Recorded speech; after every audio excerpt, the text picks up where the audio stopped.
Assalamualaikum warahmatullahi wabarakatuh. Perkenalkan, nama saya Gintan Amalia. Saya dari kelas 641D07. Hari ini kita akan membahas mengenai jasa keuangan. Saya ingin menjelaskan ada beberapa bagian dari jasa keuangan. Jasa keuangan dibagi menjadi 6. Yang pertama ada giro, yang kedua ada biliet giro, yang ketiga ada cek, yang keempat ada bank garansi, yang kelima ada wesel, dan terakhir ada tabungan. Yang pertama, saya ingin menjelaskan mengenai giro.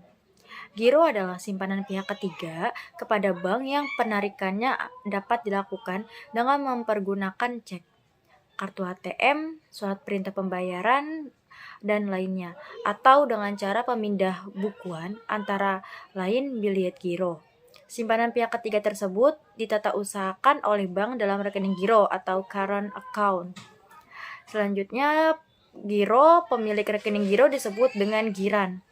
Kepada setiap giran akan diberikan imbalan bunga berupa jasa giro yang besarnya tergantung bank yang mengeluarkannya. Simpanan giro ini setiap saat dapat diambil atau ditambah. Hal ini mengakibatkan rekening giro berubah-ubah karena seringnya penyetoran dan penarikan uang si pemilik giro. Rekening giro sering juga disebut dengan sebutan rekening koran. Di sini ada contoh dari giro dan ada jenis-jenis rekening giro. Yang pertama itu jenis-jenis rekening giro itu dibagi menjadi dua. Yang pertama ada rekening atas nama suatu badan atau rekening atas nama. Yang kedua ada rekening perorangan. Oke, baik, selanjutnya yang kedua itu ada biliet giro. Biliet giro adalah alat pemindah bukuan. Alat pemindah bukuan dana dari rekening giro kepada penerima yang disebut namanya, baik pada bank yang sama atau pada bank lain. Penggunaan biliet giro adalah untuk penarikan non tunai. Pembayaran giro adalah pemindah bukuan dari suatu rekening ke rekening lain pada kantor bank yang sama atau dari suatu rekening bank rekening yang lain. Biasanya pemindahan bukuan dari suatu rekening bank ke rekening bank lainnya dilakukan melalui lembaga clearing dengan cara tukar menukar surat berharga dalam hal biliet giro. Di sini ada contoh dari biliet giro. Biliet giro ini memiliki 3 sifat. Yang pertama, mempunyai masa berlaku yang sudah disahkan. Yang kedua, tidak bisa langsung dibayarkan secara tunai. Yang ketiga, biliet giro bisa dibatalkan secara sepihak oleh penarik atau nasabah pemberi. Yang ketiga, adanya cek. Cek adalah perintah kepada bank komersial dari orang yang menandatangani untuk pembayaran sejumlah uang yang tertera pada lembar cek tersebut kepada si pembawa atau orang yang namanya disebut dengan cek. Di sini ada contoh gambar cek dan ada jenis-jenis cek. Jenis-jenis cek ini dibagi menjadi 6. Yang pertama ada cek atas unjuk, yang kedua cek atas nama, yang ketiga ada cek atas nama atau pembawa, yang keempat ada cek kosong atau blank check, yang kelima ada cek flat, yang keenam ada cek silang.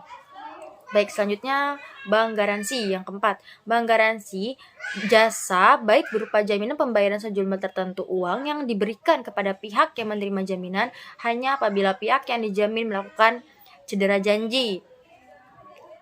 Selanjutnya ada 3 pihak yang terlibat dalam garansi bank.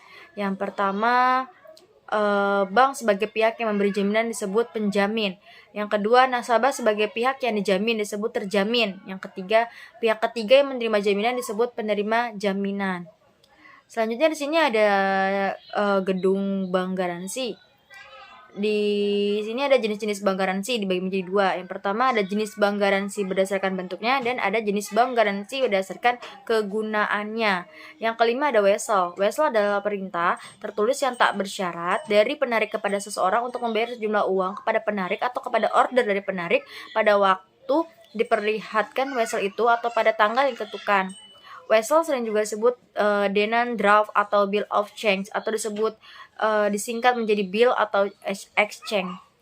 Yang ada beberapa cara penagihan dalam wesel. Yang pertama dengan menggunakan clean atau cash draft. Clean atau cash draft tersendiri ini adalah untuk memperoleh pembayaran si penerima cukup menunjukkan bukti diri dan menandatangani tanda terima, sama halnya dengan kiriman atau transfer uang biasa. Yang kedua dengan cara documentary draft. Pembayaran atas draft dilengkapi dengan penyerahan dokumen pengiriman barang sesuai barang yang diminta, termasuk bill of lading, airwheel bill, dan sebagainya.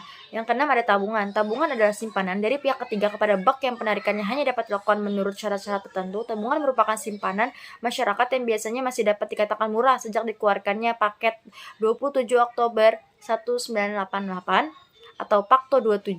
Pemerintah memberikan kebebasan kepada bank untuk menciptakan tabungan. Di sini ada 4 sarana penarikan tabungan. Yang pertama buku tabungan, yang kedua slip penarikan, yang ketiga kwitansi, yang keempat kartu yang terbuat dari plastik. Ada beberapa jenis-jenis tabungan. Yang pertama ada tabungan konvensional, tabungan berjangka, tabungan anak, tabungan giro, tabungan investasi, tabungan mata uang asing, dan tabungan haji. Sekian penjelasan saya mengenai berapa jasa perbankan. Kurang lebihnya saya mohon maaf. Wabillahi taufiq wal hidayah. Wassalamualaikum warahmatullahi wabarakatuh.